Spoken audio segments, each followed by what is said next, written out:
Le carnaval de Dunkerque est très spécifique en ce sens que c'est un carnaval qui est très spontané. La municipalité de Dunkerque fournit la musique, le tambour-major et l'itinéraire, et ce sont les Dunkerquois qui font le reste. Cela vient de ce devoir de mémoire que les Dunkerquois ont envers leurs ancêtres pêcheurs à Islande, qui a été pratiqué à Dunkerque au XVIIe siècle, 18-19e. Ça s'est terminé en 1930.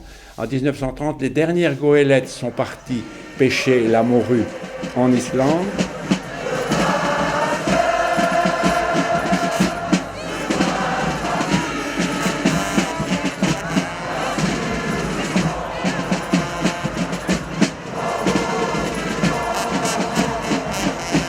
Les pêcheurs d'Islande touchaient une partie de leur gage avant de s'embarquer sur les bateaux.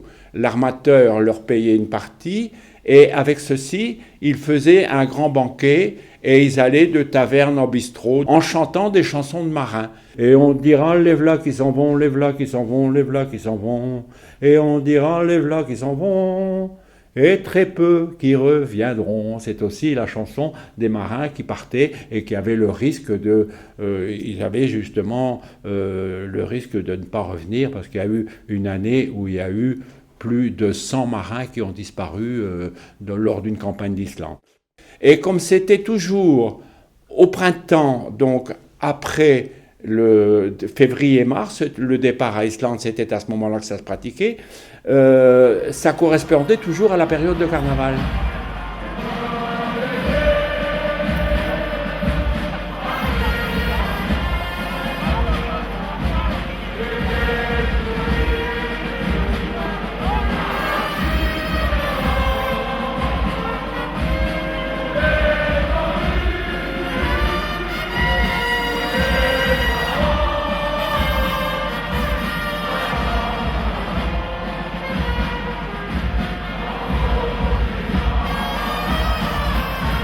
Donc cette pratique du carnaval a perduré à Dunkerque grâce aux pêcheurs d'Islande et c'est pour ça que ce carnaval est appelé la bande des pêcheurs.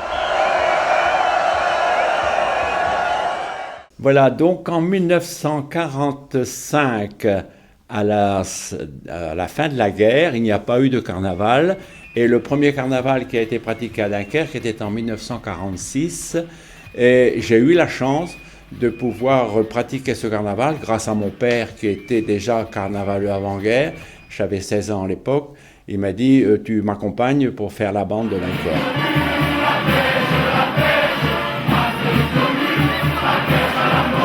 Et j'ai eu cette chance de voir ce carnaval, ce premier carnaval d'après-guerre où nous étions peu nombreux en fait. On se trouvait à 200, 300 personnes. Et actuellement, il faut toujours jouer des coudes pour arriver au premier rang. Et j'ai eu la chance d'être au premier rang tout de suite parce qu'il n'y en avait qu'un.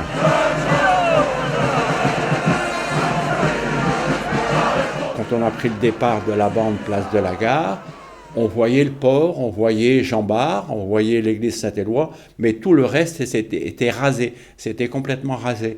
Donc il y a eu une énergie de la part des Dunkerquois à ce moment-là pour refaire ce carnaval, faire revivre ce carnaval, et je crois que c'est la même énergie avec laquelle ils ont reconstruit le port, ils ont reconstruit la ville.